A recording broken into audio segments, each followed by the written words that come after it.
सुरेश धस यांनी धनंजय मुंडेंची भेट घेतलेली आहे। धनंजय मुंडे सुरेश धस संघर्षात नवा ट्विस्ट आलेला आहे।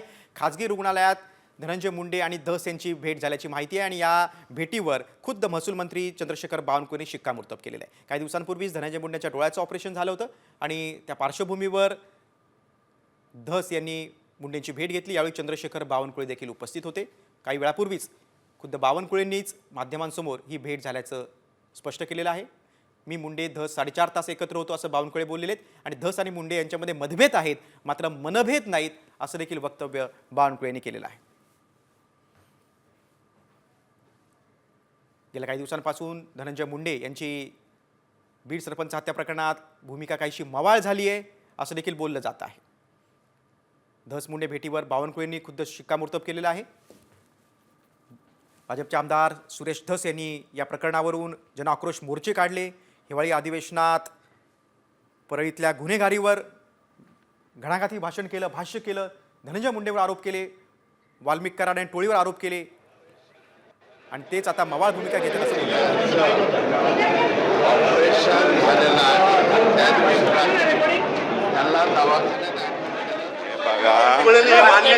हे पहा, धनंजय मुंडे यांचं ऑपरेशन झालेलं आहे।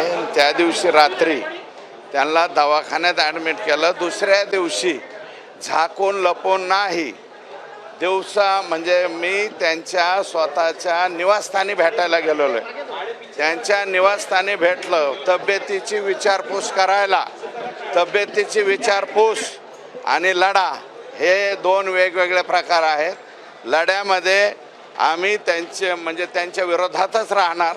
फक्त तब्येतीची विचारपूस करायला गेलो तर त्याच्यात गजब करण्यासारखं काय आहे? माझा आणि बावनकुळे साहेबांची आत्ता भेट होईल।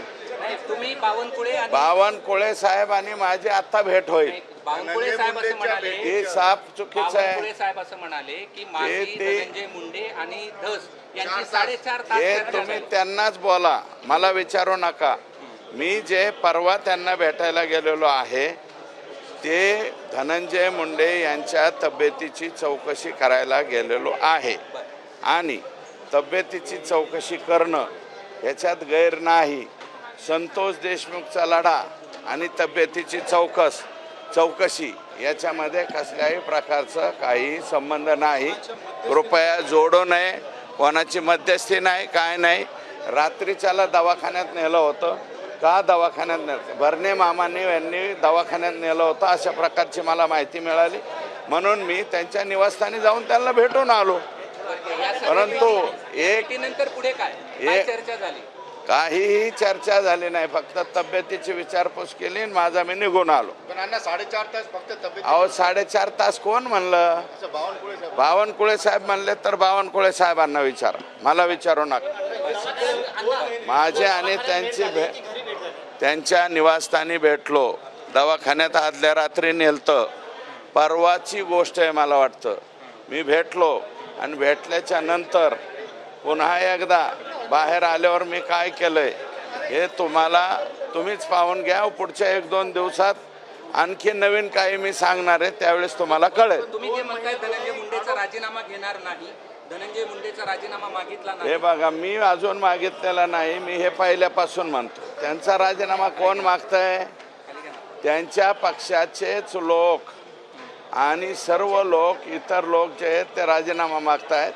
त्यांचा पक्ष, त्यांच्या पक्षाचे वरिष्ठ त्यांच्याबरोबर राहत आहेत आणि त्यांचा राजीनामा घेणं न घेणं हे सर्वस्वी अजितदादा पवार यांच्या हातात आहे। लढा सुरूच राहणार आहे। लढा हे लोक फाशीवर जाईपर्यंत राहणार आहे।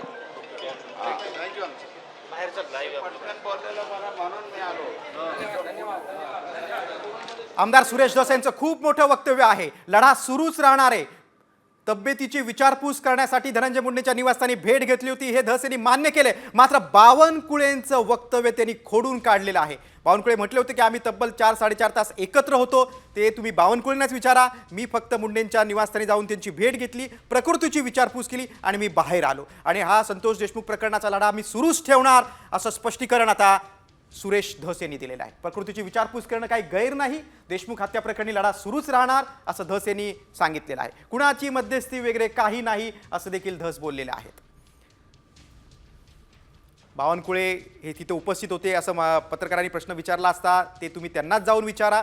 बावनकुळेंचं वक्तव्य त्यांनी खोडून काढलेलं आहे.